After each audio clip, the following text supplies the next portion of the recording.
यही जज्बा रहा तो मुश्किलों का भी हल निकलेगा। जबी बंजर हुई तो क्या, वहीं से जल भी निकलेगा। ना हो मायूस, ना घबरा अंधेरों से मेरे साथी। कि ना हो मायूस, ना घबरा अंधेरों से मेरे साथी। इन्हीं रातों के दामन से सुनहरा कल भी निकलेगा। कि इन्हीं रातों के दामन से सुनहरा कल भी निकलेगा। जय हिंद दोस्तों, कैसे हो आप सब। आशा करते हैं भैया अच्छे होगे, और हम भी आप लोगों की दुआ से अच्छे हैं भैया। तो चलिए, आज हम लोग पढ़ने वाले थे रिप्रोडक्शन यानी प्रजनन के बारे में। तो चलो स्टार्ट करते हैं। चलो भैया स्टार्ट करते हैं। इंग्लिश में कहते हैं रिप्रोडक्शन। रिप्रो रिप्रोडक्शन हिंदी में कहते हैं प्रजनन। क्या कहेंगे? प्रजनन। अब भैया प्रजनन किसे कहते हैं? तो जो अपने समान संतान उत्पन्न करते हैं, यानी जो जीव जंतु अपने समान संतान उत्पन्न करते हैं, उसे क्रिया को प्रजनन कहा जाता है। और इसमें जो जो अंग भाग लेते हैं उसे तंत्र कहते हैं। यानी भैया अपने समान संतान उत्पत्ति करना प्रजनन कहलाता है। और प्रजनन में जो जो अंग शरीर के भाग लेते हैं, उन सारे अंगों को मिलाकर उसे प्रजनन तंत्र कहते हैं। तो आशा करते हैं भैया आप प्रजनन जान गए। तो भैया ये दो प्रकार से होते हैं। कितने प्रकार के? दो टाइप के। कितने टाइप के? दो टाइप के। पहला होता है भैया एसेक्सुअल। क्या होता है?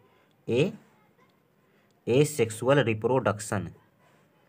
एसेक्सुअल रिप्रोडक्शन, इसे हिंदी में भैया कहेंगे अलैंगिक जनन। क्या कहते हैं? अलैंगिक जनन। भैया हिंदी में कहेंगे अलैंगिक जनन। और दूसरा को क्या कहते हैं? इसे कहते हैं सेक्सुअल रिप्रोडक्शन। क्या कहेंगे? Sexual reproduction. हिंदी में भैया इसे कहेंगे लैंगिक जनन। क्या कहेंगे? लैंगिक जनन भैया। तो चलिए भैया अब हम लोग पढ़ेंगे एसेक्सुअल रिप्रोडक्शन के बारे में। तो आइए देखते हैं एसेक्सुअल रिप्रोडक्शन। एसेक्सुअल रिप्रोडक्शन यानी अलैंगिक जनन। अलैंगिक जनन। तो भैया अलैंगिक जनन में क्या होता है? इसमें जो मेल और फीमेल हैं वे नहीं मिलते हैं। फर्टिलाइजेशन अपने आप हो जाता है, एक में ही रहते हैं दोनों। जैसे अलैंगिक जनन में, जैसे कोई कोशिका हो गई, इसमें ये न्यूक्लियस हैं और इसके अंदर साइटोप्लाज्म भरे हैं। तो आगे चलकर यही जो कोशिका है ये ऐसे पचक जाएगी, बीच में से पचक जाएगी। तो जो एक न्यूक्लियस है भैया, ये पूरा न्यूक्लियस है, ये अलग अलग बढ़ जाएंगे ऐसे आगे चलकर। एक कोशिका हो गई, इसमें एक न्यूक्लियस हो गया, साइटोप्लाज्म भरा है। उसके बाद भैया बीच में से पचक जाएगी, न्यूक्लियस भी हल्का चपटा हो जाएगा। आगे चलकर क्या होता है? आगे चलकर ये दोनों ऐसे गोल गोल अलग अलग भागों में बट जाते हैं। एक न्यूक्लियस आधा इसमें चला आएगा, आधा इसमें चले आएगा। तो ये दोनों जो हैं नई सेल का निर्माण करेंगे। तो इसे कहते हैं डॉटर सेल। क्या कहेंगे? Daughter cell. भैया दो कोशिकाएं जो नई बनती हैं उसे डॉटर सेल कहते हैं, लेकिन जो सबसे पहली वाली कोशिका होती है इसे मदर सेल कहते हैं। कौन सी? Mother cell. यानी गोला रहेगा, बीच में से फिर सेकेंड स्टेप में क्या होगा? पचक जाएगा। उसके बाद आगे चलकर दो भागों में बढ़ जाएगा। तो इसे ही कहते हैं भैया क्या? अलैंगिक जनन। यानी मेल फीमेल का इसमें युग्मक का मिलान नहीं होता है, यानी इसकी कोई आवश्यकता नहीं होती, अपने आप ये लोग भैया अलैंगिक जनन हो जाता है। अलैंगिक जनन भैया होता है तीन प्रकार से। कितने प्रकार से? तीन प्रकार से। आइए देखते हैं पहला कौन सा है, दूसरा कौन सा है, तीसरा कौन सा है। तो भैया पहले को कहते हैं विखंडन। क्या कहते हैं? विखंडन, जिसे इंग्लिश में कहते हैं बाइनरी फ्यूजन। क्या कहेंगे? बाइनरी फ्यूजन भैया। दूसरा आता है मुकुलन। क्या आएगा? मुकुलन। मुकुलन को इंग्लिश में कहते हैं बडिंग। क्या कहते हैं? बडिंग। उसके बाद आता है तीसरा कायिक जनन। क्या आएगा? कायिक जनन। इसे भैया इंग्लिश में क्या कहेंगे? वेजिटेशन, क्या कहेंगे, वेजिटेशन। भैया पहले वाले को विखंडन कहेंगे, जिसे इंग्लिश में बाइनरी फ्यूजन। दूसरे वाले को मुकुलन, जिसे इंग्लिश में कहते हैं बडिंग। तीसरा वाला होता है कायिक जनन, जिसे कहते हैं वेजिटेशन। तो आइए भैया इन सब के बारे में हम लोग जानें। तो आइए दोस्तों अब देखते हैं भैया विखंडन में क्या होता है। विखंडन में क्या होता है, जिसे इंग्लिश में कहते हैं बाइनरी फ्यूजन। इसमें सबसे पहले भैया यही कोशिकाएं रहती हैं। कोशिका रहेगी, इसमें न्यूक्लियस रहेगा, साइटोप्लाज्म भरा रहेगा। आगे चलकर भैया ये हल्का बीच में से इसे पचक जाएगा, जो न्यूक्लियस है हल्का चपटा हो जाएगा। आगे चलकर भैया न्यूक्लियस आधा आधा हो जाएगा, दोनों कोशिकाएं आधी आधी होकर बढ़ जाएंगी। तो इसे डॉटर सेल कहते हैं, इसे डॉटर सेल कहेंगे, इसे मदर सेल कहते हैं। इसी को ही भैया उसके अलैंगिक जनन कहते हैं, यानी एसेक्सुअल रिप्रोडक्शन, जिसमें मादा और नर का कोई जो युग्मक है उसका मिलान नहीं होता, बिना मिलान के ही फर्टिलाइजेशन हो जाता है। तो आइए भैया दूसरा देखते हैं मुकुलन। क्या देखेंगे, मुकुलन। मुकुलन जो है, मुकुलन को इंग्लिश में कहते हैं बडिंग। इसमें भैया जैसे हाइड्रा का एक पौधा होता है, हाइड्रा का पौधा भैया कुछ इस प्रकार होता है। ये हाइड्रा का इसे पौधा हो गया,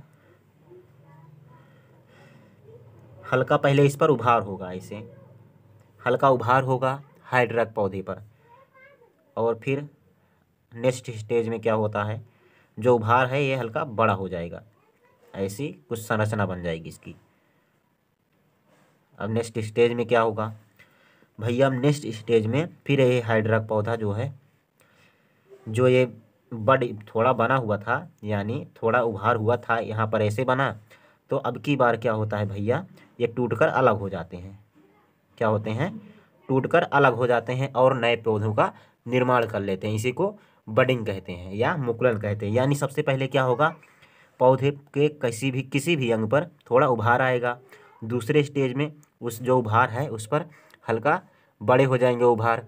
तीसरे स्टेज में भैया ये कटकर अलग हो जाते हैं, यानी पेड़ों से कटकर अलग हो जाएंगे, जहाँ पर गिरेंगे वहीं बगल में वहीं पर नए पौधे का निर्माण करेंगे। इसी को कहते हैं बडिंग। विखंडन और बडिंग हो गया। आइए हम लोग अब देखते हैं कायिक जनन के बारे में। तो चलो भैया देखते हैं तीसरा आता है कायिक जनन। क्या आता है, कायिक जनन। कायिक जनन इंग्लिश में इसे कहते हैं वेजिटेशन। कायिक जनन हिंदी में आप लोग हिंदी मीडियम से होंगे तो कायिक मतलब होता है काया, यानी कायक मतलब होता है शरीर, यानी उसी शरीर से नए पौधे का निर्माण होना। यानी जैसे गन्ना है, गन्ना, ऊखुड़, आलू, गन्ने को काट काट कर हम लोग बोते हैं, आलू को भी काट काट कर बोते हैं। उसके बाद जो गुलाब का फूल है, गुलाब का फूल उसकी भी जो डाल हैं उसे काट कर भैया छील छाल के बढ़िया लगा देते हैं, तो नए पौधे का निर्माण हो जाता है। और एक होता है शकरकंद। शकरकंद होता है, इसको भी काट कर लगाते हैं और ढेर सारे पौधे इसमें आते हैं। आप लोग आशा करते हैं भैया समझ गए होंगे। विखंडन में भैया न्यूक्लियस रहेगा और वो आधा होगा, उसके बाद 2 सेल में डिवाइड हो जाएगा। तो जो 2 सेल हैं आगे चलकर फिर 2 सेल में डिवाइड होंगी, यानी एक वाली 2 सेल बनाएगी, फिर ये वाली 2 सेल बनाएगी, ऐसे ऐसे इसका विकास होता है। उसके बाद आता है मुकुलन। मुकुलन में भैया क्या होता है, थोड़ा बड़ पहले निकलेगा, थोड़ा उभार होगा, फिर उभार से हल्का संरचना बनेगी, पेड़ की समान, पौधे की समान भैया संरचना बनेगी, कुछ डंठल ऐसे निकलेगा और थोड़ा आगे चलकर भैया डंठल जो है अपने आप टूटकर गिर जाएगा, जहाँ पर गिरेगा वहीं पर नए पौधे का निर्माण कर लेगा। इसमें मेन एग्जाम्पल है हाइड्रा और इसमें है अमीबा। क्या है, अमीबा भैया। और कायिक जनन में क्या होता है, कायिक जनन में जो काया है यानी शरीर के टुकड़ों को लगाना, यानी कोई भी जैसे गन्ना है, गन्ने को काट कर भैया हम छोटे छोटे काट देते हैं, उसके बाद बो देते हैं, गन्ना फिर बड़ा हो जाता है, फिर उसे अगले साल को फिर उसे काट देते हैं, उसके बाद फिर बो देते हैं। इसी तरह गन्ने का उत्पादन होता है। आलू में क्या होता है, आलू भैया, आलू भी जब बोने का समय आता है तो उसमें से छोटे छोटे आँखें निकल आते हैं। तो आँखें निकल आते हैं भैया, तो आँखें बचा कर सब लोग आलू को काटते हैं और उसी ले जाकर खेतों में बो देते हैं, फिर नई आलू का निर्माण हो जाता है धीरे धीरे 2-3-4 महीने में। गुलाब का क्या होता है, जो गुलाब है भैया, गुलाब का डंठल जो है यानी डाल, उसको काट कर लेते हैं, लाते हैं भैया, उसे छील कर बढ़िया कलम बना कर लगा देते हैं, तो नए गुलाब का निर्माण होता है, नए गुलाब के पेड़ का निर्माण हो जाता है। उसी प्रकार शकरकंद है भैया, शकरकंद आलू की तरह होता है, शकरकंद भैया आलू की तरह होता है, और ढेर सारे होते हैं। आशा करते हैं भैया आप लोग इतना जान गए होंगे। तो भैया अगर वीडियो अच्छा लगा हो तो कर दीजिए लाइक, अगर चैनल पर नए आए हो कर लीजिए सब्सक्राइब। भैया आप लोगों से बहुत विनती है, कर लीजिएगा सब्सक्राइब और वीडियो लाइक कीजिएगा, और दोस्तों के साथ भी शेयर कीजिएगा, अच्छा लगे भैया। तो अब मिलेंगे नेक्स्ट वीडियो में। जय हिंद, जय भारत।